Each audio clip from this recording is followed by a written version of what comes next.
Are you out there? Are you tuning in? Are you tuned in yet?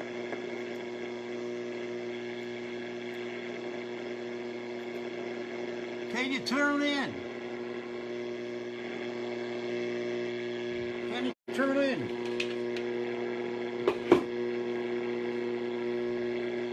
Broadsword to Danny Boy.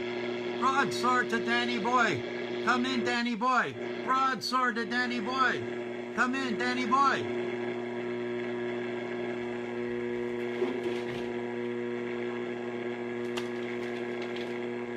Quick. Come on. Get in the foxhole.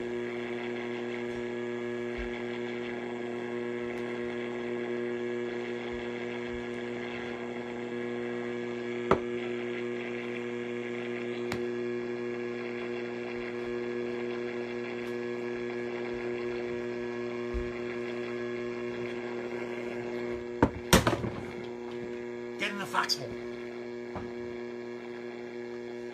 Come on. Come on. Join me. Get in the foxhole.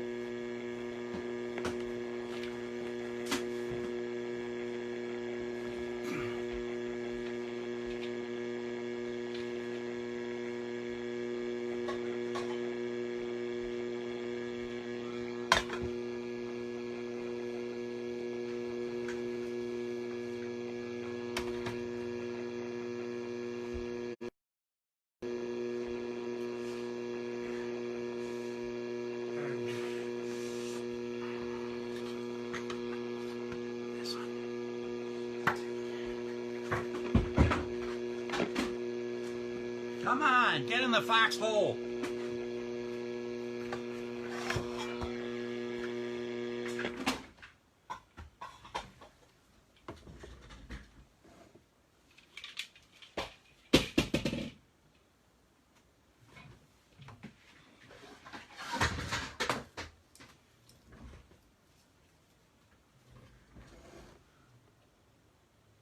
We lost the transmission.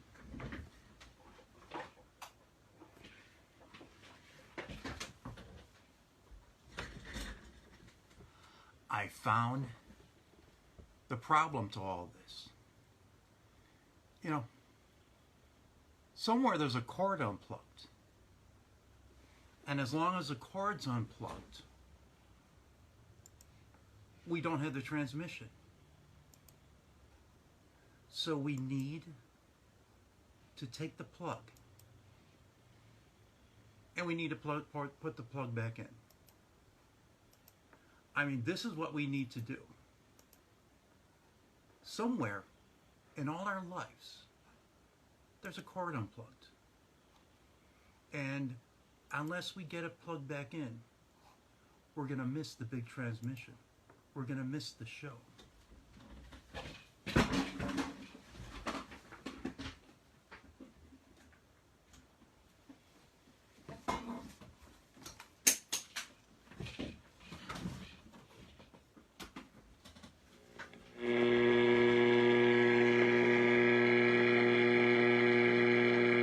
Broadsword to Danny Boy. Broadsword to Danny Boy.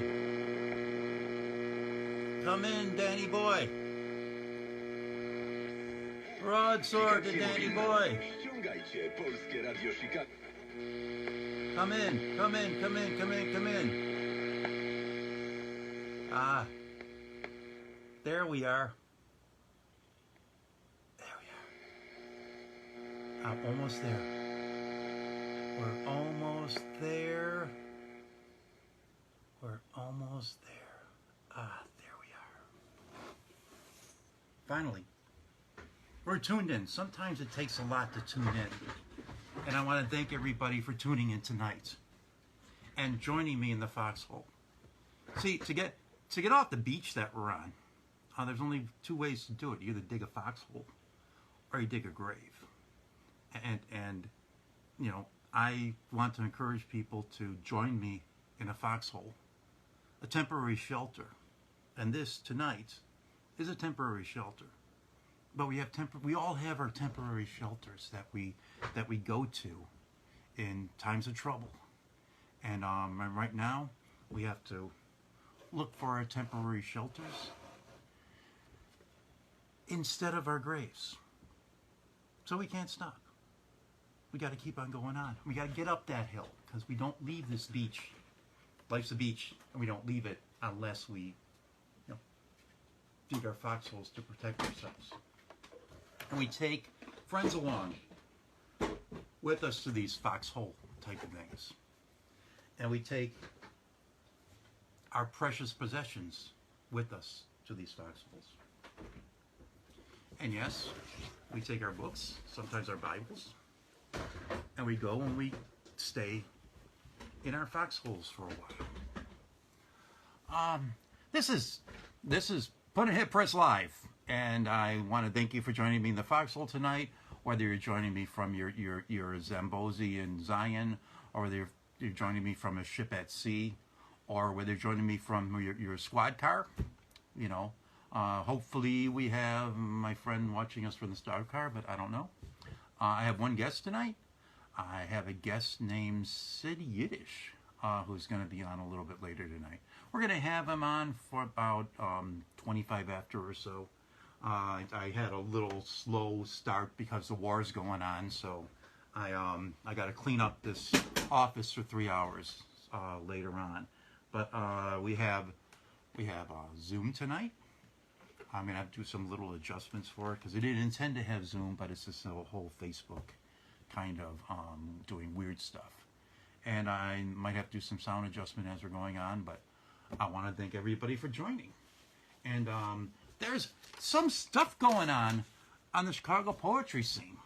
I'm Dave Getchick.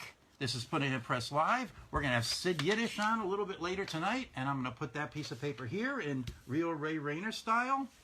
And let's see, I got Vito Carli sent me a message that Vito Carli is a Chicago poet who's done a lot of different venues over the years, and I joked with Vito, it was only half a joke, that his venues only last 2 years, and Intersect Coffee, Vito's last poetry venue that he had, is closing.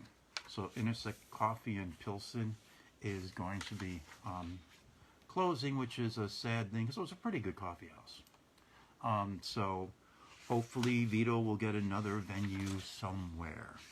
But there was also some things went on this weekend. On Saturday, October 24th, they had a presentation of the Poet Laureate of Rockford. And they came on and they talked about all the great stuff that's happening in Rockford. Rockford is a town northwest, mostly west of Chicago. They had a great, vibrant literary scene in the 70s, 80s, and 90s, and it kind of died off for a while, and it's been coming back like the last 5 years or so. But now, it's going down a little bit, and right now, they decided to have their first poet laureate. They did some presentations. They announced the first youth poet laureate of Rockford. And the first youth poet laureate of Rockford is Jocelyn Kuntz. And she's planning on using her bully pulpit to spread the news of poetry in Rockford to the youth. And then they had a presentation of the adult poet laureates. And it was a pretty stiff competition. Christopher Sims, who I had met several times, we read together at the Mozart Center, the Beethoven Center in Rockford a couple times, and then we read at another time. And Christopher Sims is a well-known Rockford poet, and has been really, really active in the high school and with the youth. And there was also Thomas Valtenberg. He's a poet. I don't know if he's from Rockford now, but I think he was originally from Byron, where the nuclear power plant is. And he works a lot with disabled people. So there were two really good poets there was three poets up to it, but those were two really good poets. I was really impressed by Thomas Valtenberg, even though I don't know him.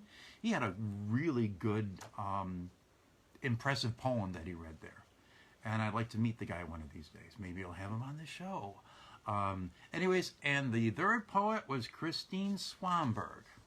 And Christine Swanberg was published by Puddin'head Press. We published 2 books by her. We published a book called The Hallelujah Tree. I should have copies of it here to show people. I should get a hold of Nanny Boy. And I also published Wild Fruition by her. And Christine Swanberg won the Poet Laureate of Rockford. So I'm kind of proud of her, and I hope that she enjoys her tenure as the Poet Laureate. And I want to give a good toast right now to all of you for watching. And I want to give a toast right now to Christine Swanberg. This is Christine Swanberg, the new and the first Poet Laureate of Rockford, Illinois. And I hope that there's many more laurels in your future. So congratulations, Christine. And I also want to congratulate Christopher Sims and Thomas Voltenberg for their dedication to the city of Rockford. Especially Christopher Sims. He's all over the place in Rockford. And I thought about it. It's like I thought about it and trying to decide who really deserves this thing. But Christine was part of that poetry renaissance that was going on in Rockford in the 1970s. And she also wrote a book called Tonight on This Late Road that I bought from Left Bank Bookstall in Oak Park. There's a new episode of Jeff Helgeson's Great Books playlist with Heirloom Books. He did an episode called The Truths Behind Classical Mythology. Heirloom Books is a bookstore on the north side of Chicago in Rogers Park, and Jeff does broadcasts from there. It goes on their YouTube channel, and it's also on their Facebook channel. And since we're on Facebook, you could go find Heirloom Books, and you could go see Jeff's presentation. Okay, there's two places that I'll tell you about a little bit later. On Sunday, November 1st, I'm jumping around here too because I screwed up all my notes here.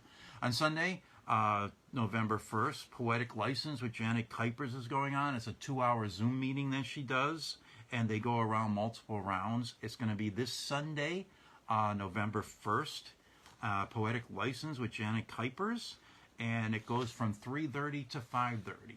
I joined it a couple times, and it's a really nice reading because you get poets from all over the city.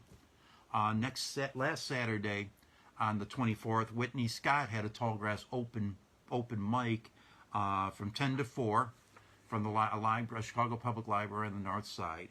And you have to contact Whitney Scott with Tallgrass Writers to get a link to it because it's a Zoom reading, but it's a really cool reading. And her next one is going to be November 28th.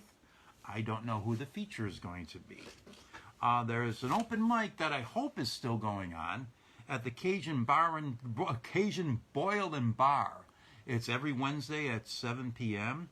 at 1109 South Boulevard in Oak Park, and it's a spoken word reading and poet friendly, and it's open mic that you could actually go to. There's another open mic called Words with Poets that is down by Cal City at Rinky's Bar, 1207 Sibley Boulevard. And the next one of those is going to be November 3rd and November 17th at 9 p.m. There's a $5 or $10 cover depending on whether you want to read or not. Susanna Lang. Susanna Lang is going to be doing her reading. And this is a reading in conjunction with City Lit Books. City Lit Books is in the Logan Square neighborhood of Chicago, and City Lit Books is going to be closing. So I think this is going to be one of their I think this is going to be the final reading that they're going to have. But I want to try to put a link right now on the Facebook chat box of Susanna Lang's reading. This is a new feature I'm trying to do, and we'll see how it works. Hey, there's Susanna Lang at City Lit Books coming up. That's going to be on Friday, October 30th at 6:30. So it's going to be it's going to be online, okay? Because they still don't have the store. The store is not going to be back open physically. So, but they're going to have it online, and you could go to their thing, and you go to their website and Facebook page and find some information about On Saturday, November 21st, I know that's kind of far ahead, Billy Tuggle's going to be reading, is in an anthology where they had poets from all over the country, and Billy Tuggle's going to be in an anthology called Escape Wheel Number 4. It's from a company called Great Weather from Media. They're going to do a Facebook Live and on Zoom. So that's going to be, Billy Tuggle's going to be in that. So take a look at that, and there's a link on the Facebook comment page about it. What else is going on in the city? The Illinois Arts Council is the Illinois Arts Council. They give away grants and stuff like that. Some grants up to $1,500, and the Arts Fellowship, they're collecting. They're making submissions for that right now. There's a deadline coming up for that, and the deadline is November 2nd. Illinois Arts Council Arts Fellowship deadline. I stole that from Allison Joseph's page, Facebook information. So thank you, Allison Joseph, that little tip. And there's a link for the Illinois Arts Council there if you guys want to apply for. Why do I have 16 written? Why do I have it written backwards on the other side? I don't know. I watched it. I had. Okay, what else is going on in the city? Let's see what my notes here say. We have, last Wednesday, on October 1st, October 21st, I had missed it, but it was a Guild Complex reading that Elizabeth Areno was involved in, and I want to throw up a link right here on the discussion page of the Guild Complex reading that they did. So come on, I can do this. And paste that. There's a link to the Guild Complex reading. So if you go on there, you're going to see, if you go on the chat line on the Facebook event right now, you're going to see all kind of little events and stuff like that. There's a place I want to tell you about. I don't even want to tell you what's going on there, but you should definitely go and visit this Facebook page. This is for Chicago storytellers. They do readings at Fitzgerald's in Berwyn, and I'm not even going to tell you what they do. Go and like Chicago storytellers and take a look at them. It's a good organization to be involved with. And there's also somebody who does lots of stuff that I just want to tell you about. And I'm not going to tell you any links to any events that are going on there, but they're a phenomenal group. And you should. They're a phenomenal place. It's called Compound Yellow. It's in Oak Park. They do art shows, and they recently had Marvin Tate performing there. And they put that's actually live on their Facebook page still. So if you go to Compound Yellow, and if you look at the discussion group, you could get the link right there to Compound Yellow. And Compound Yellow is in Oak Park on Lake Street. And go and take a look at that. Here is a link I'm posting on the chat page for Jeff Helgeson's reading at Heirloom Books. So if you want to see that. And what else is going on? I didn't get a chance to see this, but I'm glad that this went on to a Facebook link. Actually, this went on to a YouTube link, a Zoom link, a Zoom YouTube link. Carolyn Johnson did a presentation of the poetry of caregiving at the Batavia Public Library. It was last Wednesday, October 21st, and I haven't watched this. What did I do here? And I want to apologize for everybody for just goofing up everything I was trying to do here. Okay, this was a reading with Carolyn Johnson called The Poetry of Caregiving that she did at the Batavia Library. And that's there.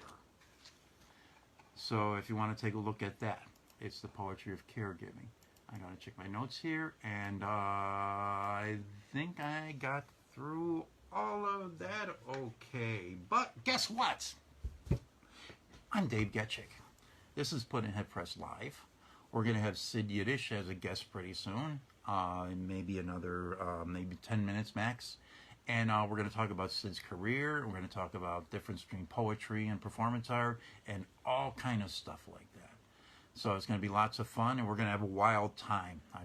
So keep an eye, so tune in still. But I'm Dave Getchick, and next Saturday is Halloween. And I'm going to be performing, I'm going to be reading some short stories, performing some short stories at the Highland Park Christian Science Reading Room. Next Saturday, I'm going to be live. I might put it onto Facebook Live, but I'll be live next Saturday at the Christian Science Reading Room in Highland Park, and the address is 1774 2nd Avenue. Lynn West is the host. I haven't been there before, but we're going to have, we could get 20-some people in there, and they tell me that the other people are standing outside the door. So first come, first serve for the really good seats. So it's going to be, coming out. Compound Yellow in Oak Park, go visit them. They also had some open mics recently. In 1 year, the long-time running Chicago poetry venue is doing Zoom events now. So find them on Facebook or contact somebody from In 1 Year, and they have really good Zoom readings that they put on, features, and it's almost like being there. And you get to see some really good poets and some significant Chicago poets also. They're not only good, but they do lots of good stuff for Chicago. And I think their next reading, you have to confirm this with them, because their last one was October 21st. Okay, and their next one I wrote down, I think October 28th. Why I wrote down I think, I'm not sure.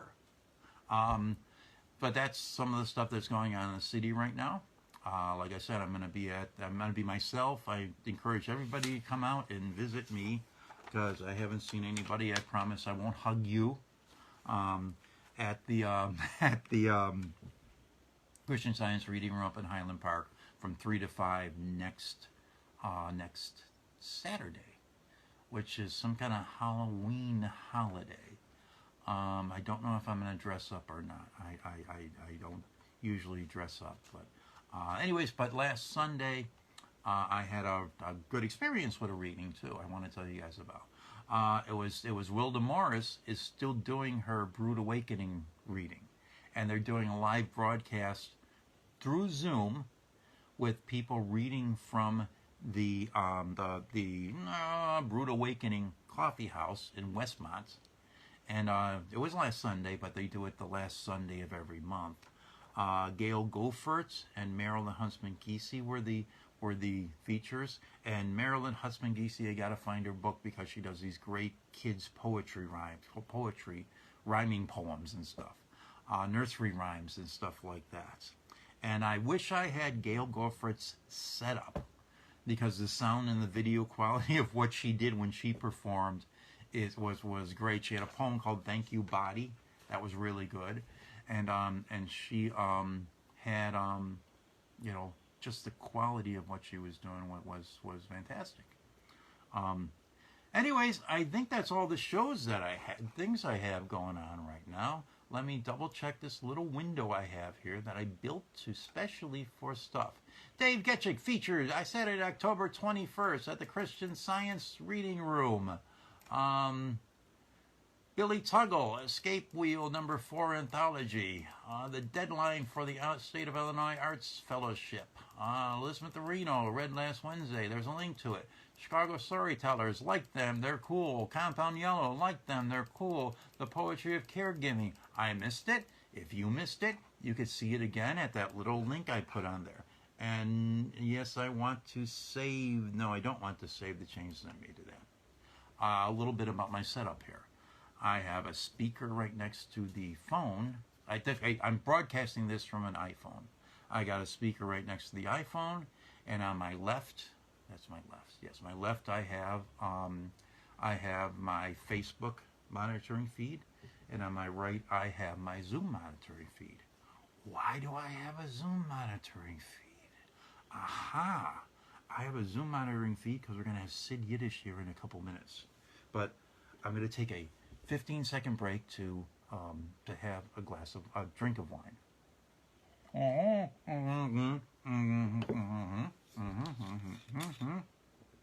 Ah, you know, I had a drink after Christine won I had a can of wine. They put wine in cans now, if you guys didn't know that. I had a can of wine the night that Christine won the Rockford, won or earned the Rockford Poet Laureate. I'm not sure how you really say that. But we talked about some of her experience with that. Her husband sent somebody else to get a bottle of champagne because he can't drive. He got an operation on his foot and he can't drive right now, so he sent somebody out for a bottle of champagne. So Christine calls me up and she was drinking champagne, so I had to open a can of wine. How come they don't have Merlot or Cabernet in cans? All they have is Pinot Noir or white wine. You know, I think that whoever's out there canning wine right now, can you please can a Cabernet or a Merlot, something a little bit lighter than a Pinot Noir? I mean, even a Shiraz would be really good.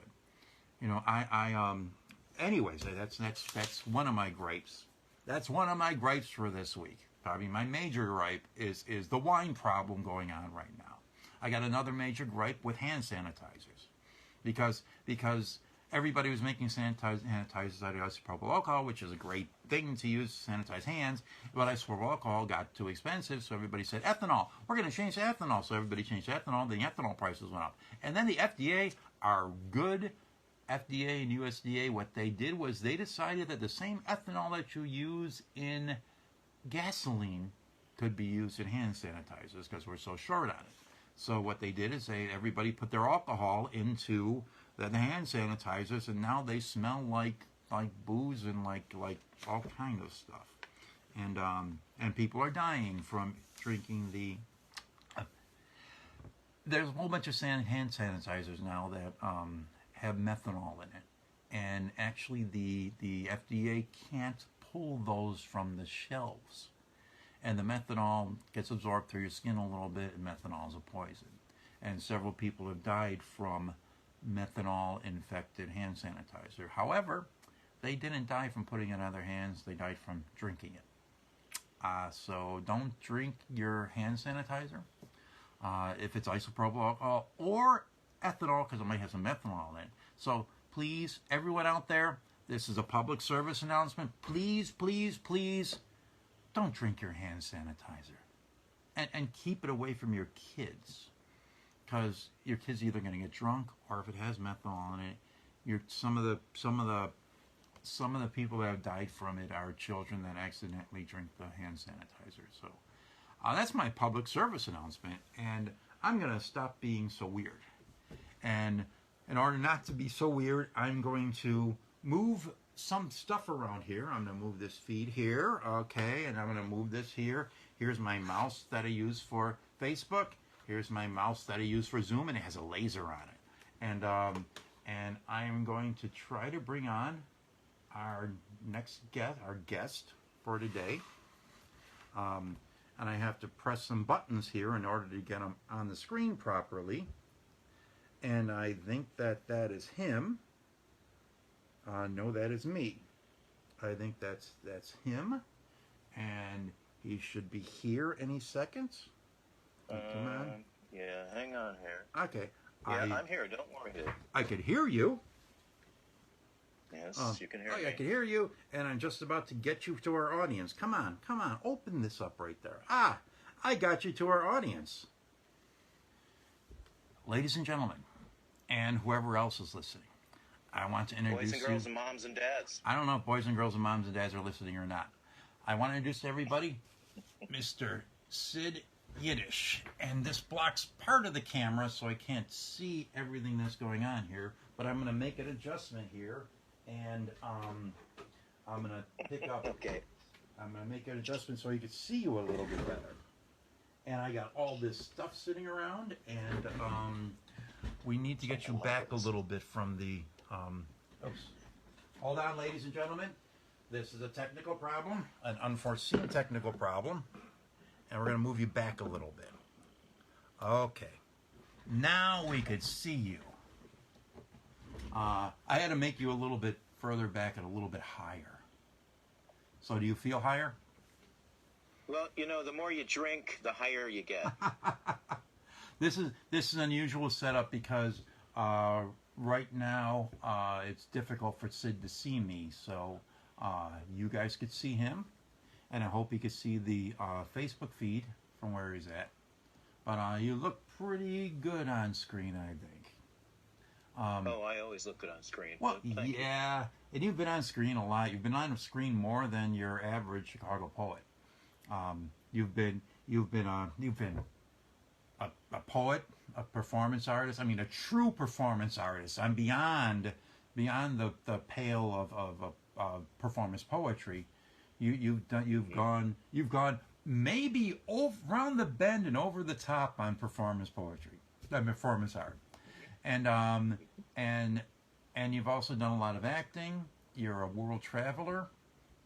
You're published here and there. You've got lots of CDs and musical stuff. You have a band. Sid Yiddish is this multifaceted, multi-talented, you never know what he's going to do poet. There was an interesting thing when Vito and I interviewed Vito Carli a couple weeks ago, and Vito Carli mentioned that he saw Sid Yiddish in a cage. And that's one of the things that brought us currently to this this feature with Sid tonight. I want to ask him, how often are you in a cage? Well, that's really been the only time. But if you think about it, technically I'm in a cage every day. But that's just a technicality. But in that case, for that show, we talked about it, myself and the organizer, and he wanted to put me in a cage, and just to raise funds, and I said, okay, we'll do that. That's okay. Exactly. So I played checkers for charity in a cage. Okay, that was way down on the south side, though. Yeah, that was in like on 99th. It was right by Oak Lawn. Okay. 995th probably, that Oak Lawn goes at through. No, at the Star Bar, actually. It was at the Star Bar. Oh, okay. Okay, that was in a shopping mall, wasn't it? Right, it's a little strip. It's like right really close to a super Walmart or something like that. Okay, but you're not a South Side. Are you a native Chicagoan? Yes, I am. I was born in if you must know, I was born in Harvey. Okay. And we lived in Park Forest for about 4 years, and then we moved north, and I've been north pretty much ever since, except for one time for 9 months in western Indiana. Okay. But are you a north side, or you were living in Evanston? Were you living in Evanston as a kid? Yeah, no. We lived in Niles, Morton Grove, pretty much, and then I've moved around. So a suburban North Sider. Yeah, suburban North Sider. Where did you go to high school? Niles West. Niles West. Okay. That's a pretty decent high school, I think. When I was going, it was. I mean, it's bigger and better. They've got a new field house. Last time I went past it. Mm-hmm. Now but you also have you were a journalist for a long while. Yeah, for about 15 years. I remember you were writing advertising copy and stuff like that, I think, too. Yeah, that was the Des Plaines Journal, but you asked me who I wrote for. So in high school, I wrote for my school paper, Westward, and then I would write for my college papers, and then I guess professionally I wrote for the Star Sentinel out of, what were they, Melrose Park, and then my beats were Melrose Park, Maywood, Bellwood, and then of course I wrote for the Des Plaines Journal, and I wrote for a lot of little papers in between, especially the Fountain County Neighbor in Attica, Indiana. Really? Which was, yeah. Yeah. That sounds cool. it was certainly weird for me, but I was there. I, And then I wrote for like this really positive, happy news kind of paper, and I can't remember the name of them right now. And I did some stuff for the Courier, the Journal Courier out of West Lafayette. I did some stuff for their what they call like their magazine section, which was similar to like say New City or something like that. But that was their supplement. you were That was also 93, 94. you were also publishing some of the smaller, newspaper kind of things in Chicago, right? Yeah, yeah. I also wrote for the Chicago Jewish Star Mm-hmm. in the early '90s, and yeah, I think I had an article in Tunnel Rat too. Yeah, I remember I had an article in Tunnel Rat, and I think it was I liked Tunnel Rat a lot. Yeah, I Biederman did a too. great job on that. Yeah, Um, absolutely. and but there's also is it I want to say U Direct or U Line, something like that. You had some stuff in. What kind of stuff did you report on? Well, in newspapers, I was doing mostly features, interviews, news, crime, government, government news, anything that really they handed to me, I could do. I wrote a lot of advertorial too for the Des Plaines Journal. Not my favorite kind of thing, but that's what they called it, advertorial.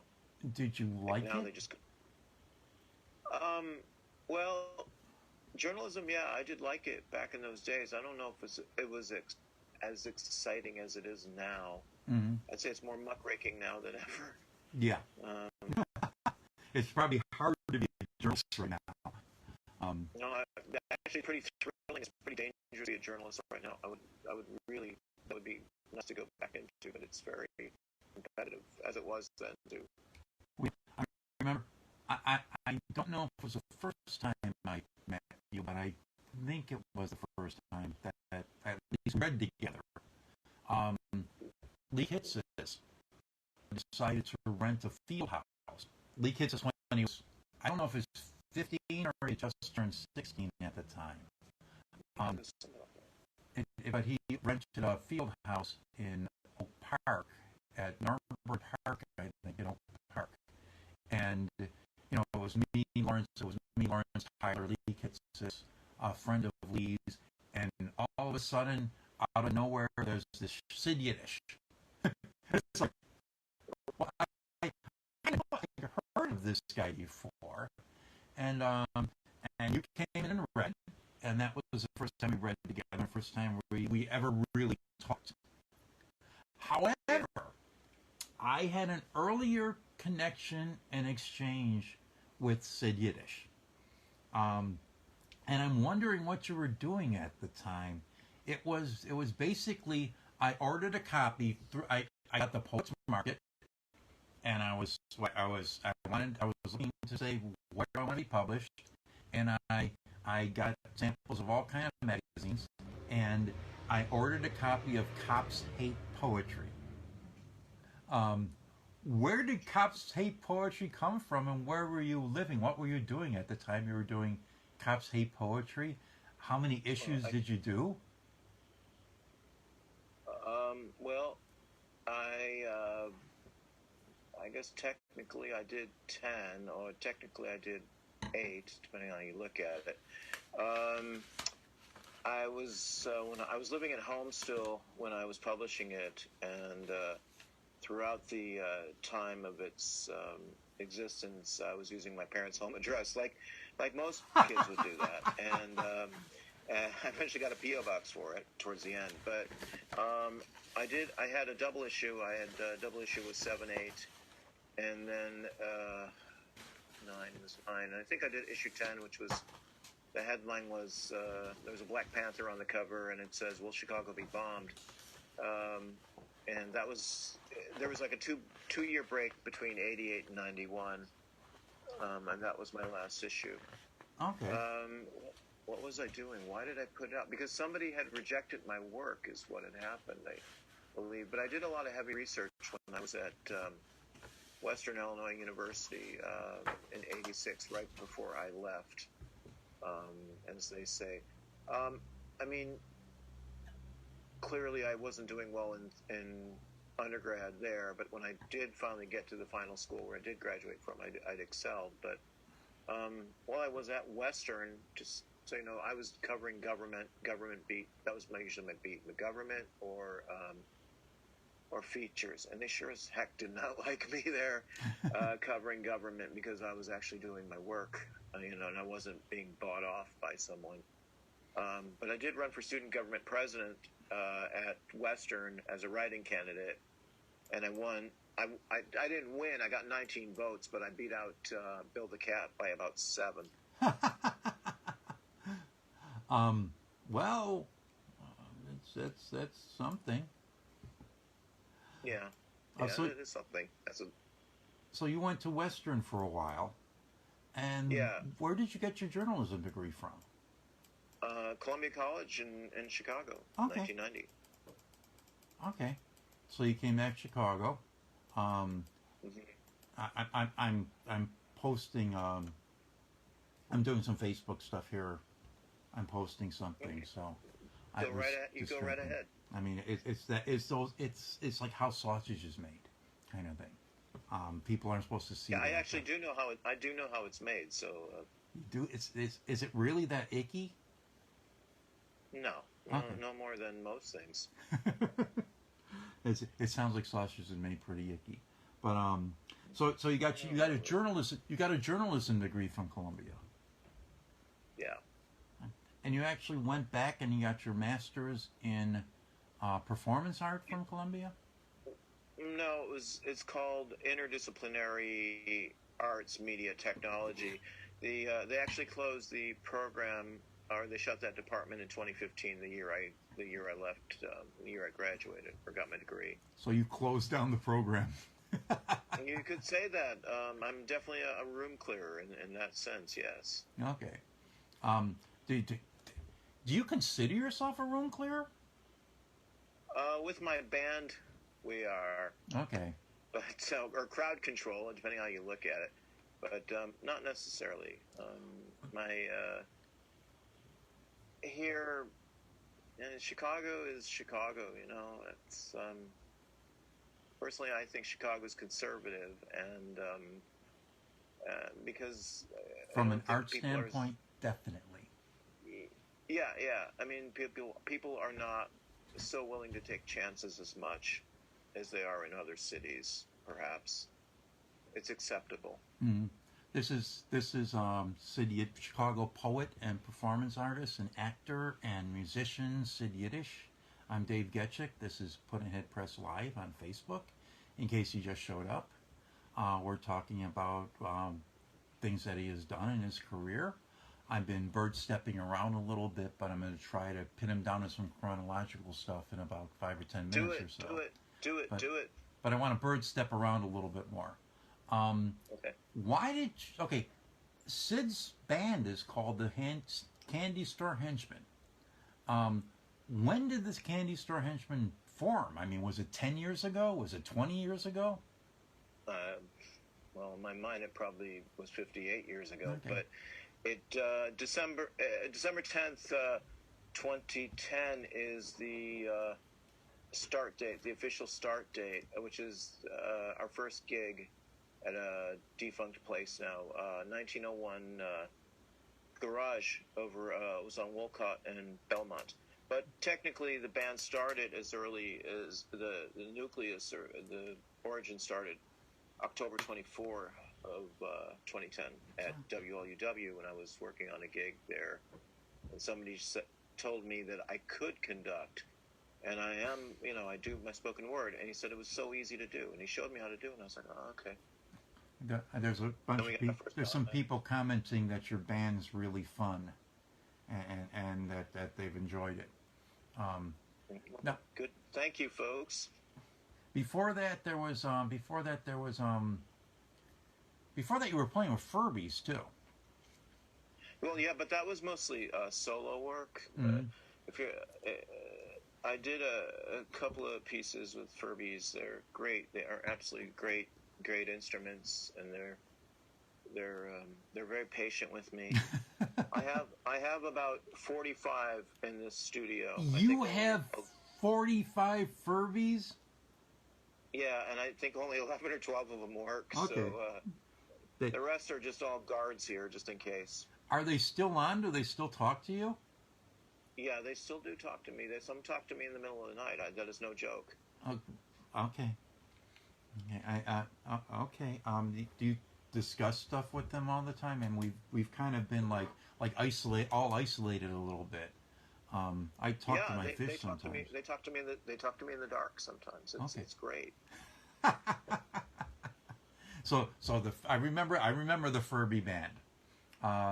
I remember us discussing the Furby band at Vito Carli's cafe that he did, the Mercury Cafe. And it's the best picture that you and I ever took was that picture at the Mercury Cafe, even though you want to take a new one.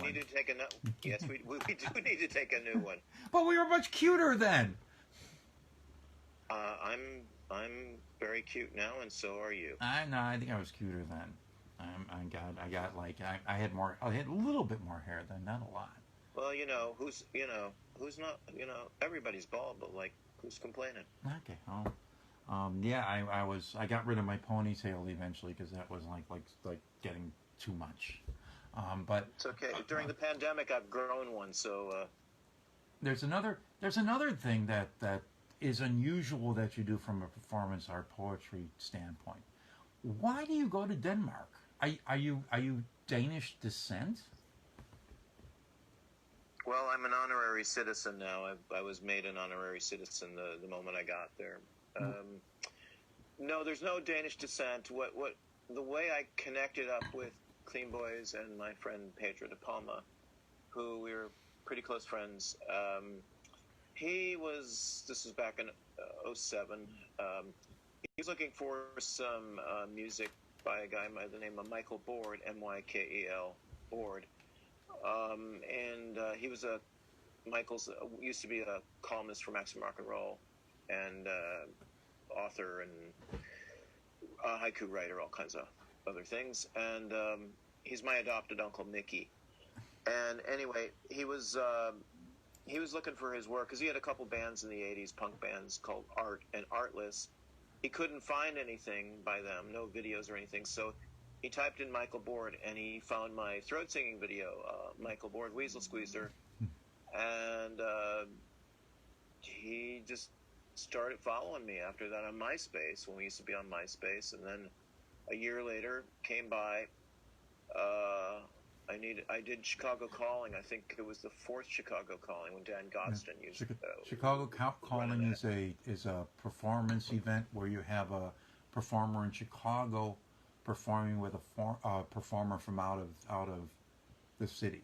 Sometimes it's an arts thing going on in one place and poetry going on in the other place. Sometimes it's music and stuff like that.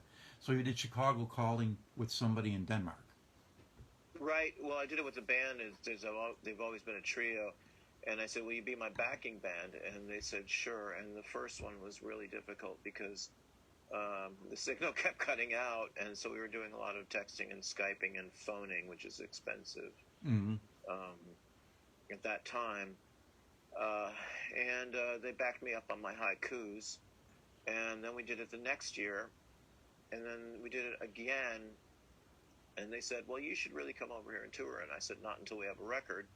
And that's exactly what we did. We made a record and called Safari Freak Show Adventure in 2010. It was mixed and produced over there. And then I flew to Denmark. A record or a CD or a... Well, it's a CD, but okay.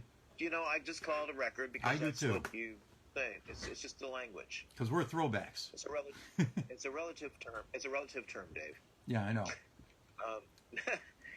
Anyway, we toured for about 3.5 weeks in a camper van. So it was like 3 Danish guys. Sometimes we'd have a couple performance artists folks join us, and that's what it was. That's where everything began, including the mask. You know, the mask that I wear when I'm in costume. I want to say hi to Dan Weinberg really quick. and hi to Lynn, and hi to everybody else who was on there a little bit earlier. Um, but also, you featured me, and you featured several other Chicago poets at the Skokie Public Library. I remember Yeah. finding a flyer of you emceeing there in 1991. So is there any other? So you were the MC, and you were setting up readings for the Skokie Public Library. Did you MC and run a poetry venue anywhere else? Yeah, I actually did from 94 to, I want to say maybe 96 or 97 at Barnes & Noble in Old Orchard where I worked. Oh, okay. I like the Barnes and Noble in Old Orchard. John Dixon and I did a reading there in '99 or something. Yeah, they called it an open mic, but I would do features, which would be music and or poetry. Mm-hmm. The best story I have is there was we had what I call a corporate suit. She ran the PR there. Who do you remember her name? I remember her. Yeah, it was Marianne Deal. Marianne Deal. Yeah, I remember Marianne Deal. Yeah. So one night I have a feature there, and of course the feature is Lee Groban. Mm-hmm. Kathleen says, "Hi Sid, what, no Furbies?" Well, they're with the fish hat, Kathleen. He lost the fish hat today. He lost the Furbies too. It's. I just don't want to look like myself today. It's a pandemic. I can do that. Well, you're not. Anyway, you're not performing today, so you're Sid Yiddish non-performer today. I'm Sid Yiddish sitting down having an interview. This is what we're doing, having a conversation. So anyway, so Lee's wearing these really colorful clothes and stuff, right? And she's got this alarm look on her face, and she says, "Who is that homeless man?" I said, "That's not a homeless man. That's Lee Groban." Lee Groban was Chicago performance artist poet. He was mistakenly put in the Guinness Book of World Record for having the longest poem in the world, where it was actually the poet that had the longest movie in the world. I can't remember the name of the movie, but it was shot in the bowels of the ventilation shafts at University of Illinois, and Lee Groban just read his poetry. Something of Madness. Do you remember what the name of that was? And there's another thing that's a little bit of a tragedy that, and it happens a lot when poets die. Frank Bonomo died, for example. Where is Lee Groban's poetry? I don't know. It's probably online somewhere in some archive somewhere on archived web pages. I don't even know if it is. Well, if you went to archive.org and researched it, you might be able to find something. You have a lot of stuff in archive.org. I do. Yeah, those are on my radio shows. Okay. Mostly. Now, you had a radio program from where? Well, I did a lot of radio, actually, even before the stuff on archive.org. When I first started school, I went to Lincoln College in Lincoln, Illinois. I was DJ and news director at WLNX, which was W Links. And then later, when I lived in Indiana, I was an announcer for the AM/FM station. It was WBAA, which is WBA, and it's true. It was a 4-H station originally. Really, and, that's cool. Yeah, and that was in '94, and I just announced for them. And usually you had to find your voice in between the AM and FM. So the AM, you had your regular low voice, your drinking voice. And in the FM, you kind of had to have this flowery kind of voice, And Wesley Hine just tuned into the Facebook feed, and he said that Name of the movie was Cure for Insomnia. Was the name Thank of the you, movie. Mr. Hine. Wesley Hine is a Chicago musician, poet who performed at the Gallery Cabaret an awfully lot. That's where I remember meeting him and seeing him. He is no longer in Chicago. He abandoned lives us, in LA. yes. No, he didn't abandon us. He just went on for greener, silkier pastures. How could you get greener than Chicago? Everything's new in Chicago. All you have to do is paint everything. Okay. They do that in LA. They do that in Hollywood. It's easy. Mm-hmm. So, and you and I share a radio thing in common. We're both big fans of old time radio. In fact, when Yes. the virus finally goes away and we take our picture together, I have a whole Jack Benny collection for you. Can't wait to see that. But you can't have my Shadow records. I noticed when you dressed up tonight. I thought, oh, wait, there's the Man in Black. I don't know what I was tonight. Man in Black was a reference to suspense. Yep. And this right now we have a I always felt a connection with. Remember when we did The Dark by Kurt Sodomek, that story, and we used a script from. It actually wasn't on Lights Out, but it was an Arch Obler script that we used. It was on Arch Obler's record, and it was a Halloween celebration that we had. Coming up next weekend was the anniversary, probably 5 years ago, where we put on a potpourri, we called it, at the Galway Arms in Chicago on Clark Street, and we did a reenactment of The Dark from Lights Out, and it was really cool because you did the sound effects, and you did a sound effect of a man turning himself inside out, which I thought was impossible to do, but you did amazing. You did amazing sound for that. I have a copy of that. Do you have a copy of that? I would love to have it. Okay. I do not have a copy of it. Okay, I'll get you a copy of it. I'll get you a copy of it. I should have played it. Okay. I don't have a copy of it. Janet Kuipers has a copy of it because she videotapes everything that she does. And I think it's on Janet Kuipers' YouTube channel. But I'll find it, and I'll find you the link on the YouTube channel, the Janet Kuipers thing. Because Janet Kuipers was the screaming, hysterical woman part in that. And Richard Chedwick, the science fiction writer, was the professor on there, the doctor on that. But where does your love of old time radio come from?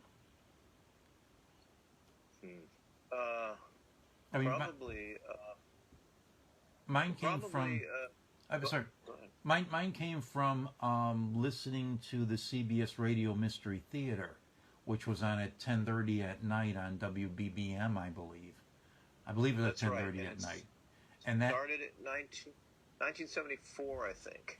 1974. I think. That would be on archive. Since we're in our 30s, it was before we were born. So, well, no, I don't think so. But I know what you mean. No, mine came just from imagination and the stories that my parents told me, and then when Chuck Shaden came on XFM. XFM, wasn't it? No. It was WL. Shoot. It was on Lee Street in Evanston, which is now WCGO. It was escapes me right now. Anyway, Chuck Shaden started his program. Those were the days there, and then he went over to WFMT and then WNIB, and then eventually moved over to WDCB. Yep. Which is College with a Page. Right. Then taken over by Steve Darnell some years later when he decided to quote unquote retire. But I became just fascinated with the imagination of the mind, because that's exactly what you have to do when you listen to radio. It's the greatest medium. It is the greatest medium we have. Well, Dan Weinberg just said he used to listen to WGN's radio soap operas in the early '60s, but we kind of missed that. But the CBS Radio Mystery Theater. You mentioned Imagination Theater. Was there something called Imagination Theater or something that you watched? You know, I'm just curious to know, the fellow that just said there were soap operas in the '60s. I'm wondering if he's referring to the actual soap operas that were in the late '20s, because WGN had this very short-lived series that was like a soap opera-ish kind of thing, and I wonder if those were the same things. Hildegard. Dan Weinberg, if you could tell us what you used to watch on WGN, what listen to in WGN. Hilda. Also, Hildegard did a show. She was kind of like an early version of a drag queen. She broadcast on WGN 44, 45. I've got one of those shows. I did so. Talking about old time radio, I did do on Q4 Network. I did do a program called The Radio Room, where I played old time radio shows, and I did very thematic shows. I did salutes, actually, 1 to WGN and 1 to WLS. Of course, 1 to the Beatles, all on radio, because there's a ton of it out there, and also the JFK assassination when it turned 50 in 2013. I remember that's when I found out that you liked old time radio so much. What are your favorite old time radio stuff? Well, that's easy. The Shadow from 1937 to 38. Yep. I like anything that Orson Welles does. Anything that Orson Welles does. I like yours truly, Johnny Dollar, right now. That's currently what I listen to mostly. Yours truly, Johnny Dollar. Right, Rocky Fortune, who first was played by Frank Sinatra before his career kind of took off a second time. Big Town early on, which was Edward G. Robinson had that role in middle 40s, and then he left because he was doing all those little sort of gangster character role kind of films. And I liked Night Beat. It was set in Chicago. Night Beat. Yeah. Yes, that was Frank Lovejoy. Frank Lovejoy. Frank Lovejoy was I loved Frank Lovejoy, and I thought he would be a great actor. He did a movie with I can't remember who he did movies with. He only did like 2 or 3 movies, and he died of cancer. Frank Lovejoy died too soon. The one movie that I like he did the most, which was I Was a Communist for the FBI. I was a communist for the FBI. And I was a communist, and he did something with my mind's gone. But okay. yeah, that Civic. The one great thing about what radio does, and OTR, old time radio, does, it's the power of storytelling. Yep. And that's why radio is so great, because in radio you have to use your imagination in order to get things working. I mean, television, yes, is immediate. Television's okay. Movies are okay. That's immediate. But radio forces you to use your mind. I want somebody to tell me a story. I want somebody to tell me a story, and I love books on tape when they're well done, and I love the way that a radio program could put together a story. Talk to me, show me a story, tell me a story.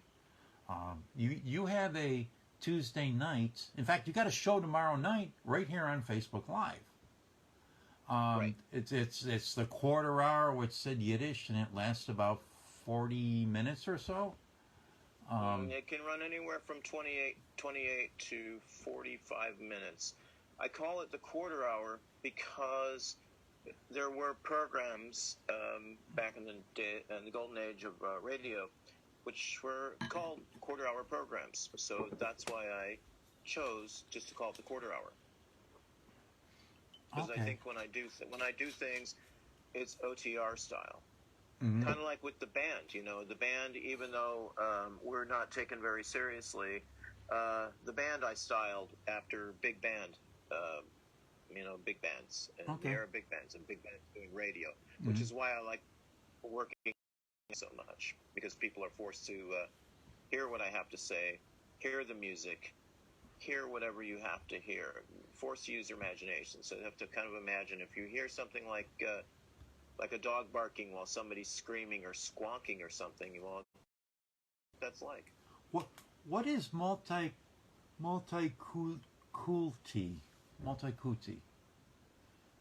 Wesley said you had multiculti? Multiculti?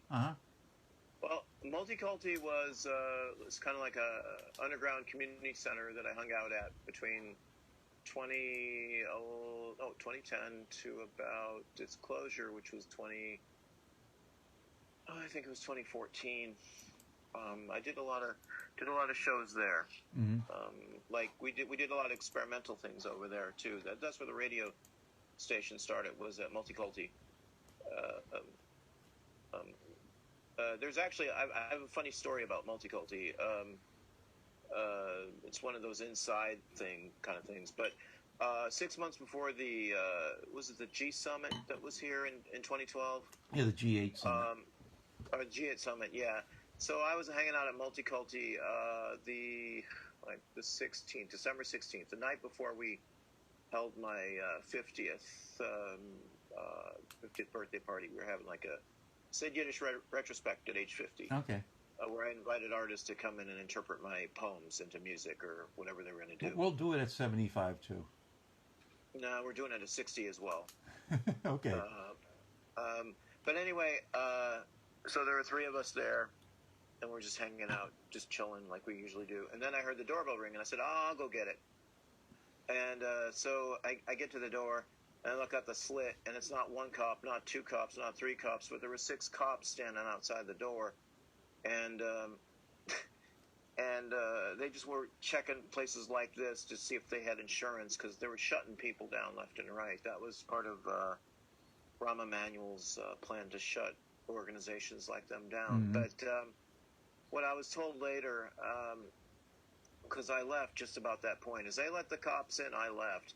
And what I discovered later was that one of the cops had actually asked, well, do you have are you putting together something tomorrow night with a guy by the name of a guy by the name of Poet Monk, which is what my username is on YouTube. And and they said, yeah, and I felt really blessed that the cops were looking me up. It was a very they were very spying on you. Yeah, it's great. It's a badge of honor. It's still a badge of honor. You just mentioned it was an experiment. Everything you do a lot of stuff that's on the cutting edge, on the edge of cutting, let's call it, and pushing envelopes all the time. Is everything an experiment? Are you still experimenting, or how do you think your craft's going to change in the future? I think it's, as they told me in grad school, it's a process. Okay. Everything is ever evolving. I'm very spontaneous when I want to be. On stage, I do a lot of improvisation. Free of the moment, free movement is what I do. So I do not know what I'm going to do up until the point of maybe 10 minutes before I go and perform. I mean, I'll have a list out, but I kind of fly away from the list, and sometimes I just abandon it and I just do something else. But you don't always. I mean, sometimes you have a really focused performance too. There's a versatility there. I think it just depends on how I feel. It really, I used to do very structured things, which I hate it being inside that box all the time. So something snapped within me, and Dave, it used to be called. People would say that I used to shock people. That was my point. I was shocking people. I heard that from many sources when I was there. They were thinking I was pushing it too much, and people don't like being pushed. That's for sure. I don't think I have seen you shock people. Okay, but you've I think you've matured and you don't push it, enough to drive people. Oh, I like this visual. You don't push it enough to drive people away. Well, we say that about the band, though. We said that the band is a crowd controller. Mm-hmm. But go ahead. I mean, but I don't see you pushing as many audiences away. I mean, you used to really push that envelope, and now you have like almost some set pieces that you keep under a strict control. I think it's just a maturity kind of thing. Yeah, I think so. I think so too. But this is Mr. Sid Yiddish. This is Puddin'head Press Live. We're talking to Sid Yiddish. He's a Chicago poet, performer, actor. I'm going to ask him about his acting in a minute or so. And thanks for tuning in, everybody. So yeah, I don't see you. I see, less pushing it over the edge than you used to. You bring the audience up to their own edges a lot of times now, especially with the band. I mean, there's some really talented musicians on there, and they're playing real music. Okay. Well, a lot of it's real music. Yeah, it is, but the band is controlled in that way by my form of conducting, which is using physical gestures. I have 75 plus physical gestures that I use when I conduct the band. Mm-hmm. So that's improvisation. Well, and it could sound like anything, anytime, but it usually every particular composition changes, especially the instructional ones. I wanted to ask you, and I told the audience already, but I didn't tell you, that I want to ask you about your acting. Okay. You seem to enjoy acting. I do, yeah. What were your big acting accomplishments, and like what are you most proud of, and where do you see that going to? Well, probably the biggest one. Well, the biggest accomplishments I've had. I don't know. I guess when I was opposite William H. Macy in Shameless. Yep. That thing took off like a rocket. From what I heard, it was pretty funny.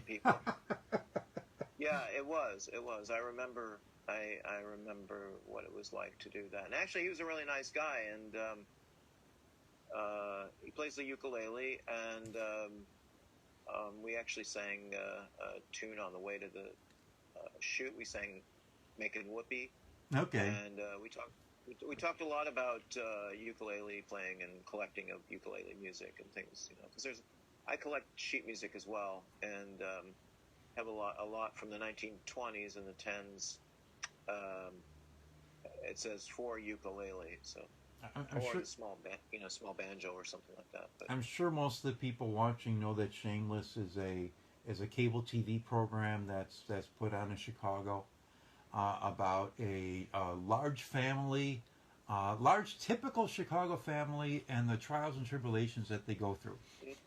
No, it's more like a white trash family from the Okay. South. That's what it's like. It's Frank Gallagher is the character who I was with, and it's actually shot in the Woodlawn neighborhood. Mm-hmm. I did that show. I did that one particular. That's for all you diehards out there. That's season 6, episode 1. It's about midway in the program, and when Frank is seeking religion, because his girlfriend had just died. I forget her name, but she had just died, like the season before. She's a Chicago actress. Uh, well, they do the exterior shots here, and the interior is done in L.A. So that one I think I'd be most proud of. The Jinglin' video I did with Ludacris is another one. You did a video with Ludacris. Yeah, yeah. Okay. And that one's I went to Atlanta for that, and that was a wild time too. That was I couch surfed for that one. I slept one night in the airport, and I think I slept a couple nights at somebody's place in Atlanta. And I came back home and did the gig. That was like a 16-hour shoot. But that was fun. I played a Hasidic rabbi in that one. Mm-hmm. Mostly I play rabbis or character actors or vagrants or clergy or something TMZ. like that. Were you playing a character on TMZ? No. Oh, no, definitely not. I was a social commentator who tried to be funny, and they don't like funny people on TMZ. They just want you to tell your opinions. But I try to make it funny, comedic, I guess you'd say. Mm-hmm. I remember they kept on picking on the hat.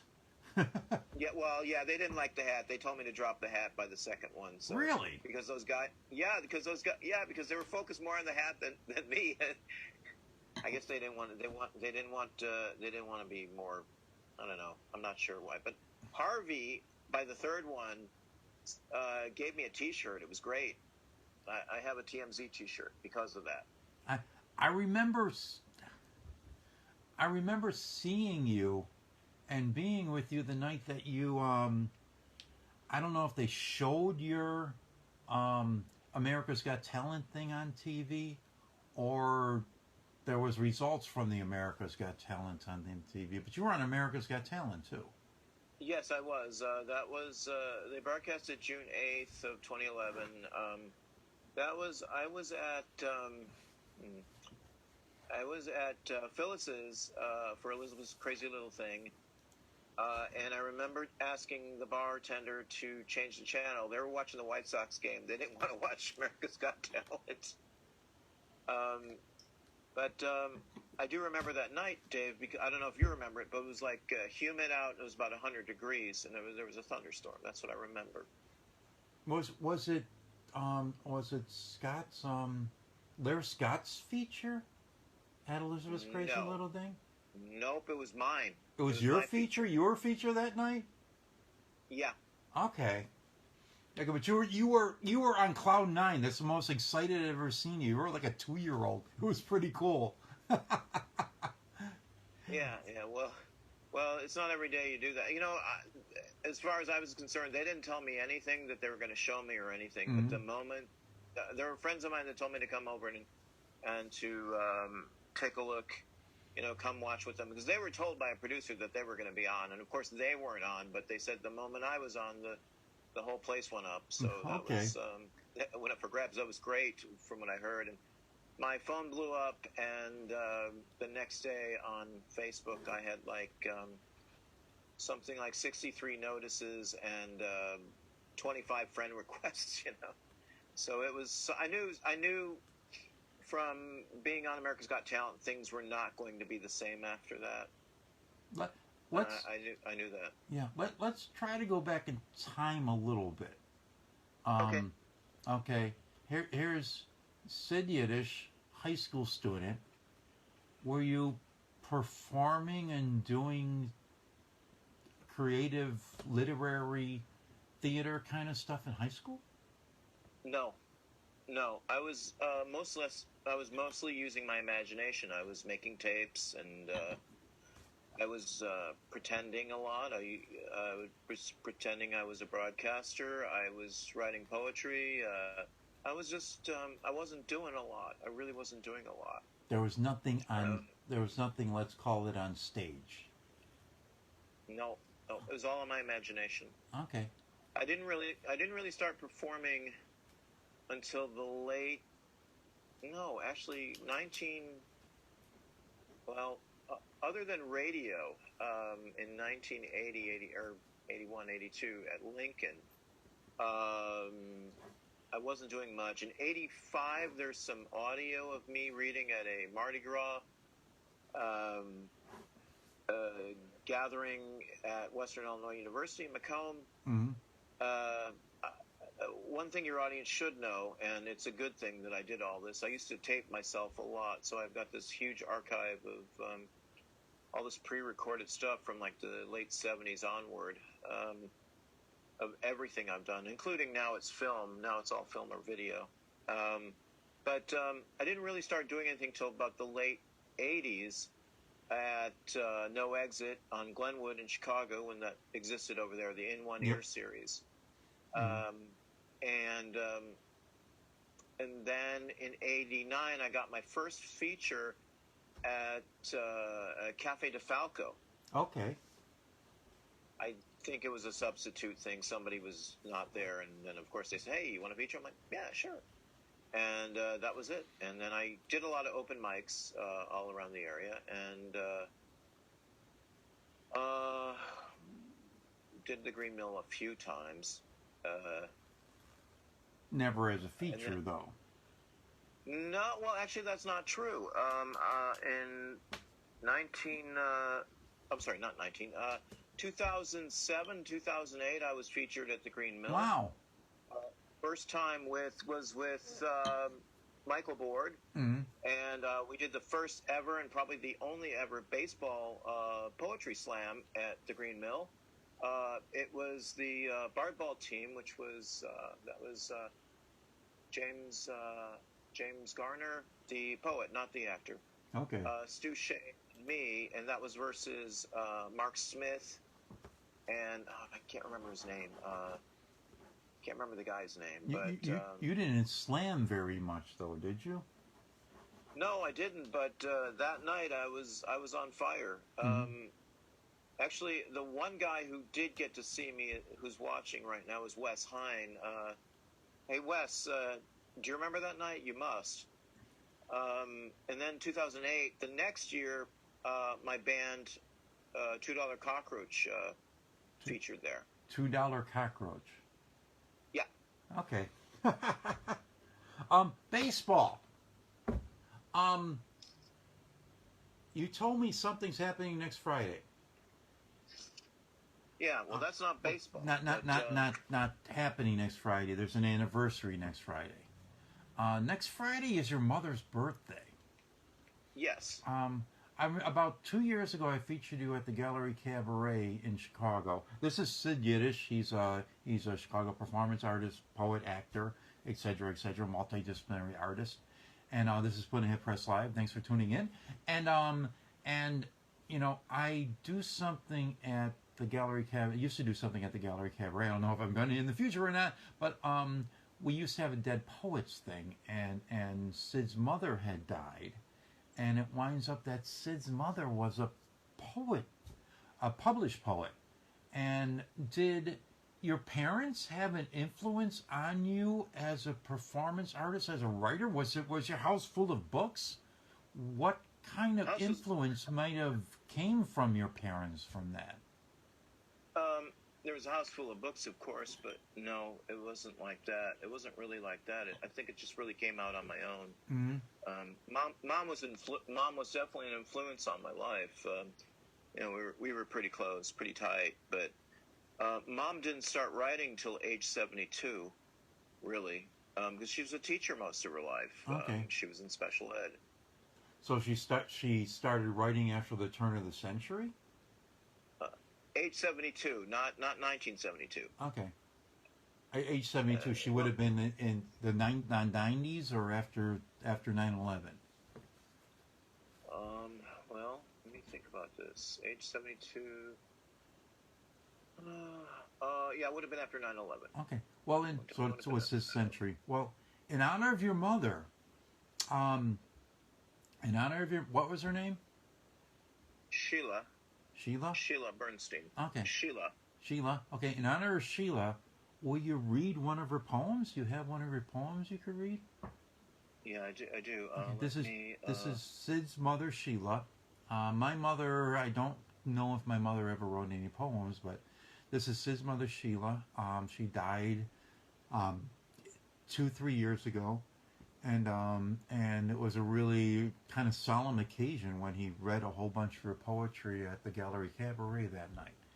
And you know, let's I want Sid to share his mother with us, because like I said before, like with Lee Groban, I don't want to see Chicago poets disappear, and she was a Chicago poet, so I'd like to hear her work. Um, So, so this one, so let me set it up a little bit for you, just so you understand. So, Mom and I wrote together on two projects. There was one called Liverpool 800, which was the birth of Liverpool, England. It was the 800th anniversary of the birth. uh-huh. So there was a website that was set up for that, and I told her about it. And so Mom never really had a computer, even close to the end of her life, which she actually wanted one. And I had asked her, well, why do you want a computer? She said, well, probably go to YouTube and get addicted like you do. So she didn't have a computer. So every day that I would talk to her and she'd write a poem, I would transcribe the poem over the phone, and then I would submit it. Mm-hmm. And and eventually, from the Liverpool 800 project, I published a chapbook of our poems together called Our Love for Liverpool, which was, I believe, in 2007. I was, I want to say it was like eight or nine poems a piece of us, I think. 8 to 12, I think, a piece of our poems. So this one's called, one of those from those, this is called The Working Class Lament. It's brush me teeth, straighten up me tie, have a bit of breakfast and kiss the wife goodbye. But let me tell you, mate, the life I'm living is nothing but a lie. Why, it's scouse, of course, that makes me the man I am. The 9 to 5, I don't give a tinker's damn. It's down with me chums at the pub that I love. Sure, it's the chips and the ale that I crave. But me mum, she told me, you're not a bum. You're an Englishman, not some scum. We're not common folk. We come and go as others. Then it's drag yourself up from the gutter and don't be behaving like your brother. So it's brush me teeth, straighten up me tie, have a bit of breakfast, and off to the pub I fly. Sorry, Mum. Wow, I wish That's it. I wish my mother wrote some poetry. Um, it must be a very precious thing to still have that from her. Still have her soul in her poetry, because we kind of put our soul into our poetry. Yeah, she always wrote from the heart. You know, I mean, the great thing about Mom was that she, like the way we would go to the internet to look things up, she would go to her set of Encyclopedia Britannicas, probably from like, I don't know, I know they had a set from 1961, and they also had a set from 2000, I think. So she would go and look in the encyclopedia and come up with this. My mother still goes to her 1960 Encyclopedia Americana. During the pandemic kind of stuff, she was teaching my nephew all about the presidents from 1960 Encyclopedia Americana. You went to a KKK rally undercover as a reporter. Yeah. Oh, you knew that? Wow, that's amazing. People are reporting secrets about you. And well, we have lots more secrets about you. But you know what? Man, boy, can't wait. You can't hide. You can never hide. Anyways, That's true. we might have 15 minutes left or something. I set for what I set the Zoom feed for. But read us one of your pieces. All right, so Okay. And I'm going to go grab another little piece of wine while you're reading. So. all right, so actually, this is a piece about my mom. This is what I wrote in the last couple of days before she died, actually. And this one's actually called Lost in Translation.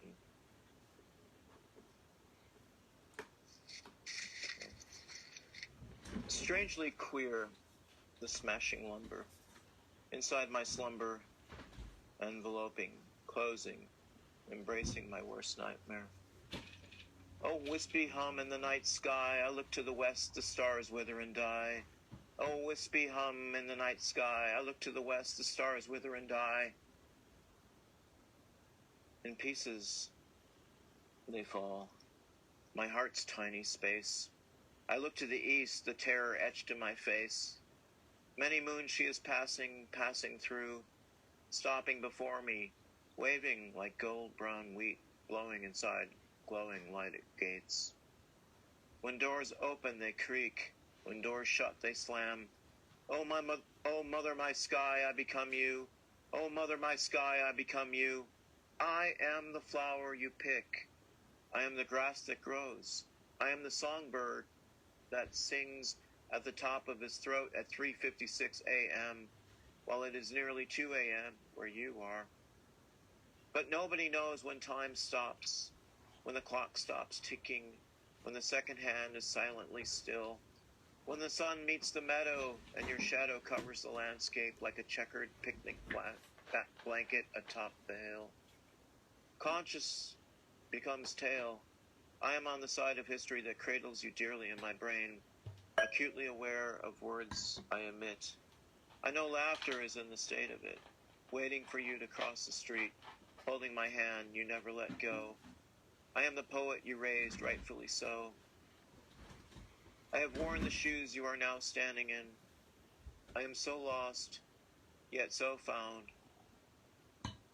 In translation. Tell us about your Tuesday night show. All right. It's tomorrow night Tuesday on night Facebook. show. Yes, it is. It is. Well, but yes, my Tuesday night show it'll be on week 13, and so primarily it's your basic poetry show. I do a few shout-outs, hello, hi, that kind of thing, and see how everybody's doing. Then I read poetry, and it's mostly poets of people I like, friends or not, and lately I've been doing a couple LA poets and some Emily Dickinson, and then I usually read a bedtime story. And the bedtime story could be anything that I find. Most recently, I read a book called Anti-Racist Baby, which was pretty funny, actually. But it was really good. It was written really well.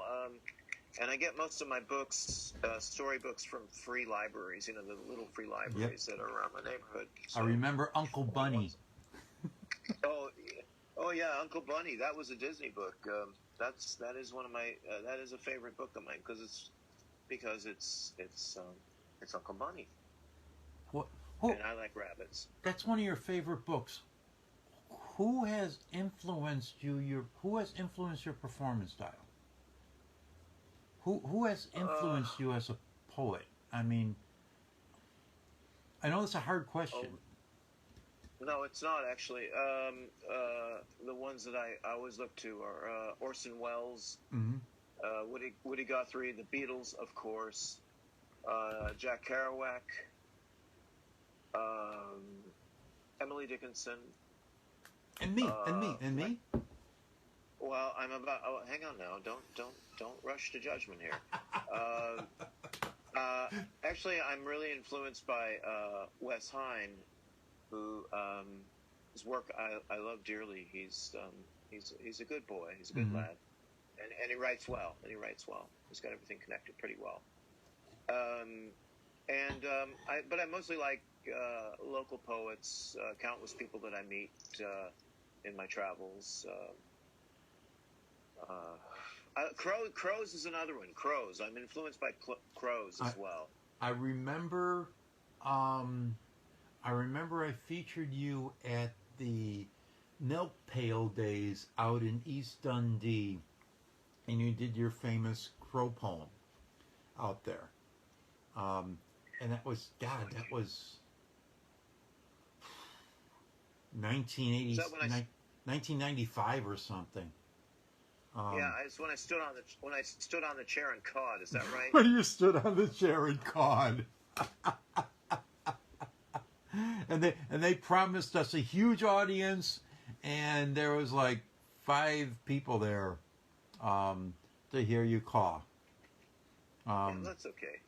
The 5 people probably scarred him for life. That's all right. Yeah, if you can influence people, if you can't influence, if you can't like teach them, scar them. That's the Chicago teachers union motto I heard. Yeah, I'm sure. Anyways, give us another one of your pieces. Do you have another one for us? Yes, absolutely. I've got this one, which was just published in. It's part of an online gallery at Agitator Gallery. I just had 2 poems published, and this is one of them. And this is about the current pandemic, and it's called Short Season. I just saw time creep back, crawling on all fours, trying to fade to black, yet it couldn't. Pandemic, slandemic, smashdemic straight into our world. No one asked for this, and yet it's still here. Comparable to a terrible baseball season that refused to end. Comparable to a guy who badmouths a team like an armchair critic who never bends, just bitching and bitching and bitching. It's enough to make men break, snap in two, question every belief they ever knew.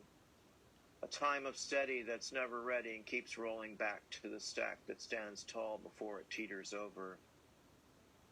No 4-leaf clover won't save us now. No demonstration, no shocking damnation will stop the escalation of doom marked in place. There is no mend. The end of the end, as we know, the being of the end, has come home to settle in for a long spell of deathbed symphonic, strengthening, straightening, sweetening the sweep. That of what others can't accept is honestly the end. I don't know if you're supposed to clap when you're in a Zoom thing or an online thing anymore or not. Haven't figured it out. Well, Christine Swanberg is just entered her 70s, let's put it that way. And she has become the poet laureate of Rockford. And she had discussed with me, it's like, well, what's next? Because I wanted to submit her to the poet laureate of Illinois, because we don't have a poet laureate in Illinois right now, and I'm trying to choose one. And she's like, well, no, I don't know what's next. And then she won the poet laureate, and she said, well, I'm going to embrace this now. This is something that I feel like I should be doing, and I feel like this is a culmination of sorts.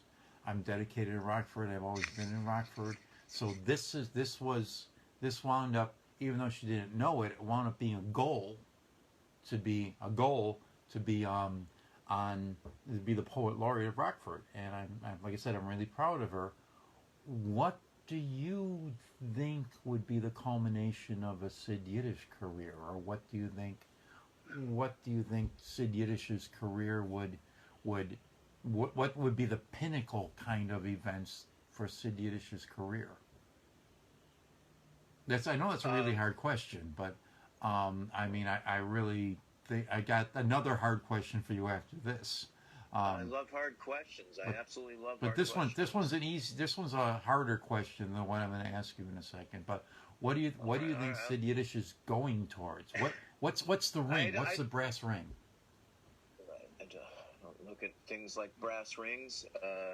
I just look pretty much whatever happens. That's the beauty about the future. I always learned how to, as a phrase I live by, expect the unexpected, you'll be rewarded handily. Mm-hmm. And so, I mean, I never know what's going to happen from one minute to the next, it's like it's like when I used to go to New York all the time, the way I like to explain it is, one day I'd go out from where I was staying, I'd go to the left, and I'd find my adventure. Okay. Or I'd go to the right, and I'd find my adventure. Every day for me is an adventure. I don't know what's going to happen next. I never know what's... And when I do things like this, Dave, or like TMZ, for example, like... when I did TMZ, it got me a gig hosting the Cigar Box Guitar Festival. I remember that. Yes, and then I did it in 2019 as well. I took the band there and played, and as a result, in 2018, I bought a cigar box guitar, which I'm pretty good at for a one-stringed guitar. Uh-huh. So I honestly, I don't know what's going to happen.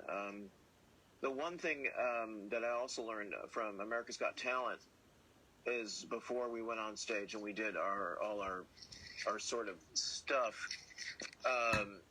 What they told, what we had the pep talk by the show's lawyers, and they read us the rules and all that stuff. They said, well, you may not make it, but your careers are going to change for life, whatever that means to you. So, to me, this is sort of what I've been doing, is performing and acting, and I like doing a lot of different things, as you well know.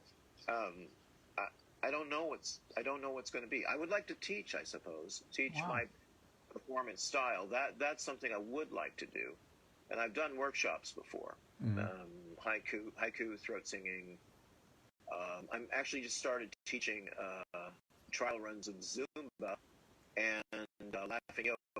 So it's just, I like to be out there in the middle of nowhere, doing what I feel I can do best. So some people ask me, oh, Dave, what do you do? Well, I'm an adventurer. Okay. I feel like I'm an adventurer, and I look at your pictures on Facebook, and you're like, Sid Yiddish, 2015, Tulsa, Oklahoma. And you're there in front of a giant marshmallow thing or something. That was the Noise Fest. I went to Tulsa. Oh, really? Okay, I was just making up Tulsa off the top of my head, but you've been to Tulsa, Oklahoma, and you had an adventure in Tulsa, Oklahoma. I did, and actually I had a pen pal in the 80s from Tulsa, Oklahoma as well. I mean, but that's the thing. Sid Yiddish is here's Sid Yiddish in Charlotte, North Dakota. I don't know if there is a Charlotte, North Dakota. Here's Sid Yiddish in the Badlands. I've passed through it on the train. I'm certain. Yeah, but you go west. But I mean, you do this. You do a lot of adventuring. So the future of Sid Yiddish is still adventuring. Yeah, for the moment, until something greater comes along. There's a few things I'd like, and they're starting to come into play, which is good. So there are greater things coming up. There's stuff coming up next weekend. You're going to be out of town. I'm going to your namesake, Davenport, Iowa. Davenport. Yes, nothing ever happened in Davenport except maybe the Mississippi floods a bit. So I was gonna go back to Iowa next weekend, but I'm gonna be at the Highland Park Christian Science Reading Room next Saturday, so I'm not gonna make it. Well, actually, the event, you should come out because it's on a Friday night. You just drive right back. Nope, I'll pass out. Do what I do. Just I have to wake up at 5:30 in the morning tomorrow. So that event actually it's called Mead-O-Ween, MEAD Oween 2020 at Bootleg Hill Honey Meads. That's where it's at. Are you gonna? That's on October 30th. That's actually my mother's birthday. Are you gonna stay out? Are you gonna stay overnight in Davenport? Yeah, I'll be there for a couple nights. Okay. What are the rest of your plans for Davenport? Just seeing the town. Maybe go take a swim in the Mississippi, and I don't know. Have you ever swum in the Mississippi? No, but this will be my first time. Okay. I mean, everybody should do stuff in their lives, like swim in the Mississippi, climb across a glacier, see a buffalo in the wild. I mean, that's adventure. Well, sure. Or see a deer in the meadow, or go see a deer in the middle of the forest with antlers, No, I mean it seriously. You should do something like that, or something simple. Just you should learn to experience life, whatever life means to you. It's really important. It's not just about the 100 selfies that you take on your camera and post all 500 of them on Facebook or Instagram. It's really about the experience itself. That's what adventure is to me, and I crave it a lot more than you think. I mean, there is a pandemic on right now, I know, but believe me, I'm still having my adventures. The pandemic is an adventure. That's for sure. I mean, well, I know. we probably have 5 minutes left. I probably would have. I should have reserved a little bit more time. We haven't got a notice yet, but anything else you want to say to the general public? We have probably 20 people watching us right now. Oh, 20! That's amazing. That's more than any of my shows ever get. Yeah, I would like to plug my Henchman's new album coming out early winter 2021. New studio album. It is called Until Further Notice, Every Day Feels Like Sunday. And artwork is being done by Bruce Shackelford out of Philadelphia. She's a great artist. Also on the way, there is Henchman and Printed Soap. That is coming soon. No, I'm not kidding. It really is coming. It is really. What does it look like? It looks like a chunky bar. You ever remember chunky bars, Dave? Yeah. But what is this? And if people, does it have Henchman on it, or does it have what does it have? Yes, it's got the Henchman. It's got the Henchman logo. It kind of looks like this. If people would like to write me, if they don't have one, they can send me a Sazy and a couple of bucks. I will send them this. This is a magnet. This is a Henchman magnet. That's what the logo looks like. Uh-huh. I will send them a Henchman magnet and a, let's see, what do I have here? The Henchman pin, which is this, okay? And that is the Henchman, oops, I'll do it that way, the Henchman pin. So they send me a couple bucks and a Sacy to Sid Yiddish, P.L. Box 5008, Evanston, Illinois, 60204-5008, USA. But what's your email address? Oh, it is sid.yiddish@gmail.com. How come there's not a is there a Sid Yiddish website? I've been working on it forever, but I like the idea of being Googled. It's you have to change your website all the time. It's like, why do that when everybody else can do it for you? I'm very Googleable, Dave. Okay. It's a thing. I know you got a lot of stuff on archive.com. Do you got a YouTube channel? Yes, I do. Just look up Sid Yiddish. YouTube.com/user/poetmonk. Also, if you want to see the documentary that was done on me, go to Vimeo and look up Sid Yiddish, and you'll find the documentary just called Sid Yiddish. Okay. You'll find out more than you might have bargained for. You mean there's stuff about you that we really don't want to know? Well, let's put it this way. Here's something intriguing. Go watch it and look, and be sure to look for the high school reunion scene. Okay. Now I'm scared. I'm not, and I lived through it. Anyway, so you're going to be next Friday. You're going to be next Friday. You're going to be out in the Quad Cities. No, this Friday, which is October 30th. Oh, that's what I meant. I don't know what the difference between this Friday and next Friday is. Next Friday is the next Friday coming up, October 30th. You're going to be out in the 30th, Quad Cities. So Tina, if you're watching, I don't know if you're watching, Tina. Go see Sid Yiddish.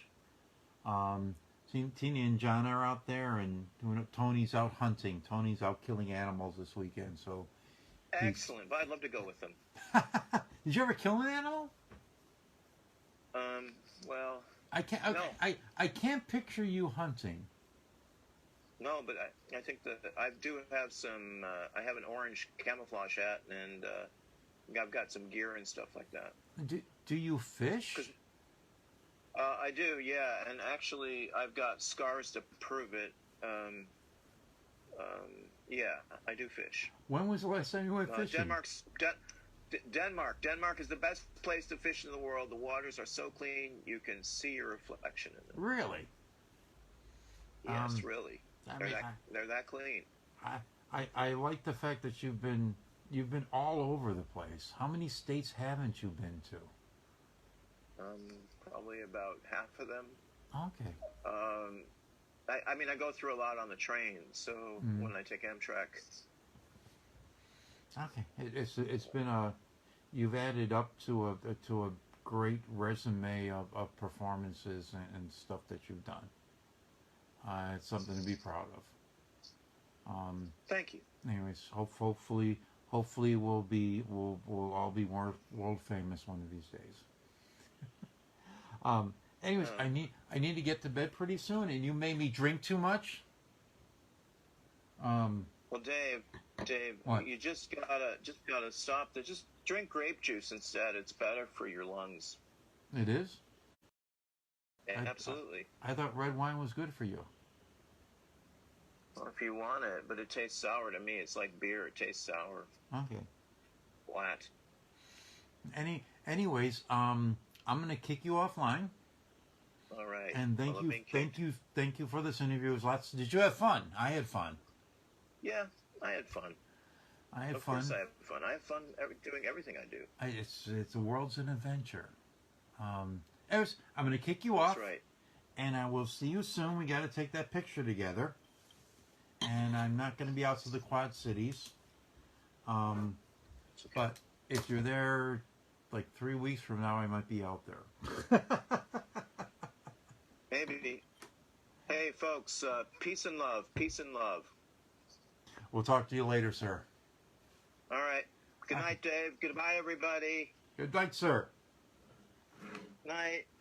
That was Mr. Sid Yiddish, Chicago performance artist, poet, actor, publisher of Cops Hate Free, TMZ commentator, a shameless actor. He's been all over the place. He's a Denmark guy, and he's been doing all kind of stuff out in other countries and all over the place. And that was a fun interview, and I got to find out a little bit more about what makes Sid Yiddish tick. I still don't know what makes Sid Yiddish tick, but I found out a little bit more about what makes him tick, and I hope you did too. And I'm glad you guys shared the night with me, and shared other nights with me. So I'm glad you guys are here. Thanks a lot. I'm sorry for the very strange opening. I had some tech problems, so I had to throw something together at the last minute. And so I threw that together, and I have no idea what it was. People really, I got to remind people that I really don't know what I'm doing. I'm making this all up as I go along, just like the rest of us, because none of us have lived through this before. And my engineer, I'm gonna start getting a stuffed animal as my engineer replacement and stuff like that. There's an election 8 days from now, and next Monday, I think I'm gonna do a show next Monday, and I'm just gonna feature Dave Getchick because I have a huge ego. So next Monday, I'm gonna read poetry and short stories for an hour or hour and a half, 2 hours next Monday, just to help you guys decompress. And I'm gonna be reading Lynn West's favorite poem, favorite short story, The Night Fat Boy Played Pool, because she doesn't think I treat Fat Boy nice enough. And I'm gonna do science fiction, fantasy, horror kind of stuff next Saturday at the Christian Science Reading Room up in Highland Park. and I'm going to read the short story that frightened Kathleen Schandelmeyer's kids about 10 years, 20, well, God, more than that, 15 years ago. They're old kids now. I still think that all the kids in the world are 10 years old. But thanks a lot for listening. We'll be back here next Monday at 7 p.m. because I could run a show at 7 p.m. now because the sun sets before then. So it's dark enough in the studio that I could get good visuals. And happy birthday, Al Makrovich. Oh, I have another announcement to make, and I can't find the piece of paper.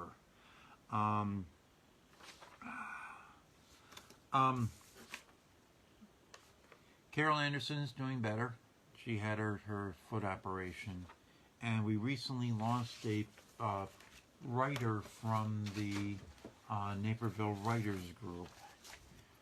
She died last Thursday, and her wake is tomorrow.